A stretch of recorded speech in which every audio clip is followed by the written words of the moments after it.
মুখে গোঁফ থাকায় কম কথা শুনতে হয়নি প্রাচীকে। দশম শ্রেণীর বোর্ড পরীক্ষায় 98.5% নাম্বার পেয়ে টপ করেছেন প্রাচী নিগম। তার অসামান্য প্রতিভার প্রশংসা হারিয়ে গিয়েছে ট্রোলিংয়ের চাপে। প্রতিনিয়ত সোশ্যাল মিডিয়া ঠাট্টা করে চলেছে ছাত্রীটিকে নিয়ে।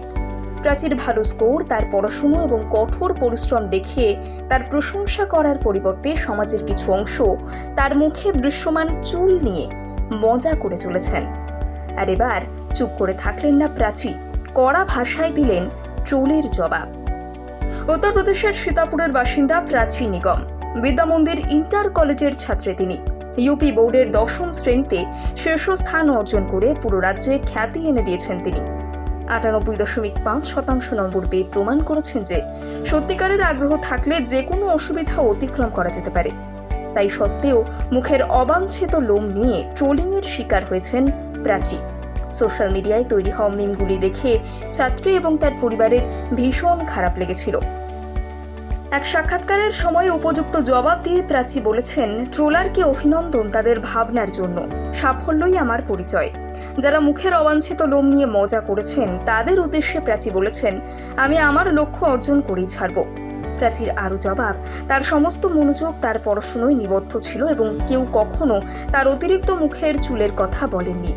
আমার পরিবার, আমার শিক্ষক, আমার বন্ধুরা কখনোই আমার চেহারার জন্য আমার সমালোচনা করেনি এবং আমিও কখনোই এটি নিয়ে মাথা ঘামাইনি। ফলাফলের পরে যখন আমার ছবি প্রকাশিত হয়েছিল তখন থেকেই সবাই ট্রোল করতে শুরু করে। তারপরেই এটি আমার দৃষ্টি আকর্ষণ করেছিল।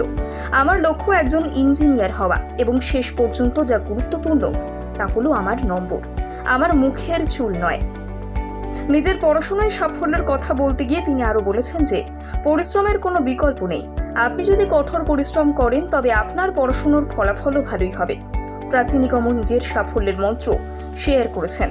তিনি বলেছেন, যে কোনো পরীক্ষায় ভালো নম্বর পেতে রিভিশন খুবই জরুরি। প্রাচী আরও জানিয়েছেন, ঘন্টার পর ঘন্টা পড়াশুনো করাটা গুরুত্বপূর্ণ নয়, ডেডিকেশন থাকাটা জরুরি। তিনি জানিয়েছেন, তিনি নিয়মিত 5 থেকে 6 ঘন্টা পড়াশুনো করতেন। বলেছেন, যে সাবজেক্টে আপনার গ্রিপ কম সে বিষয়ে একটা বিশেষ কৌশল তৈরি করতে হবে। যে সময় পড়াশুনো করুন না কেন সেটা মাথায় রাখুন।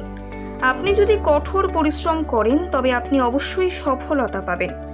জানা গিয়েছে, প্রাচীর মুখে যে অবাঞ্ছিত দাড়ি গোঁফ রয়েছে তার বিনামূল্যে চিকিৎসা করা হবে লখনৌ পিজিআইতে।